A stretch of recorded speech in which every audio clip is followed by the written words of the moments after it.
Hi everyone, and welcome to Dave's Brick House. Here on my channel, I try to mix things up, so you'll never know what I have in store for you on each video. And now that I've organized my thoughts, let's get on with the video.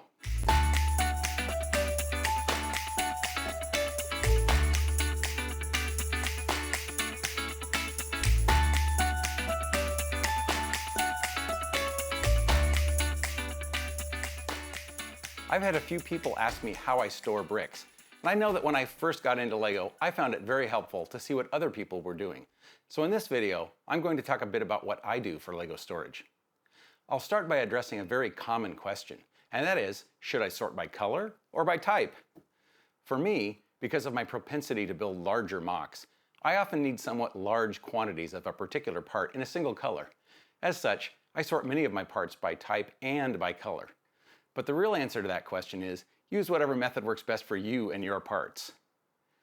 When I first started out, I didn't have many parts, so a few Akro-Mils drawers worked well for me. I bought some of the 24 drawer and 64 drawer versions, and I made good use of both. As my parts collection grew, I added two different sizes of Sterilite drawers. These are readily available in a few different sizes and are pretty affordable. One neat thing I found about the Sterilite drawers is that the tops are removable. This allows you to stack them in columns to any height you desire, although you might just end up with a huge pile of drawer tops, or so I've been told.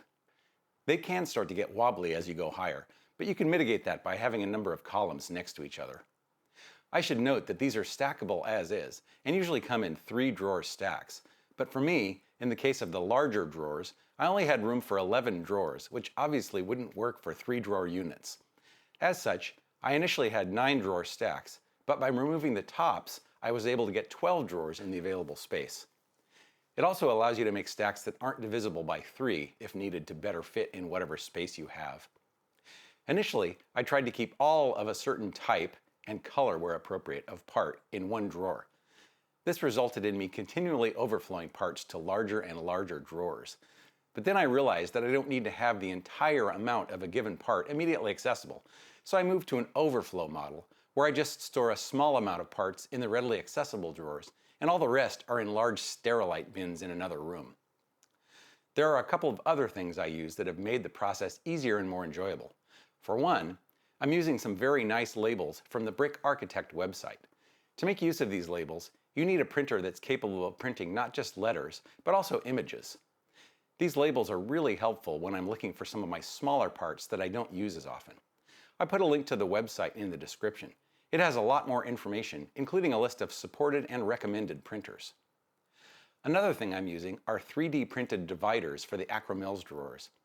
There are dividers included with the drawers, but just one type, and not very many. There are a large number of different configurations available for 3D printing, and you can print as many or as few as you need in whatever color you desire. Some of the smaller parts sometimes have a tendency to migrate from one section to another under the divider, but overall, I still find these very useful. The files for printing these dividers are available on Thingiverse, and I put a link in the description. I intentionally kept this video fairly short, but if there's interest, I'd be happy to do a longer video with all the details of what parts I have stored where. Let me know in the comments if that's something you'd like to see. So there's a quick look at how I store and organize my parts. If you enjoyed this video, please give it a thumbs up.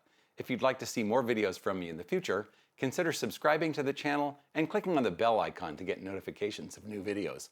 Thanks for watching, and go build something that makes you smile.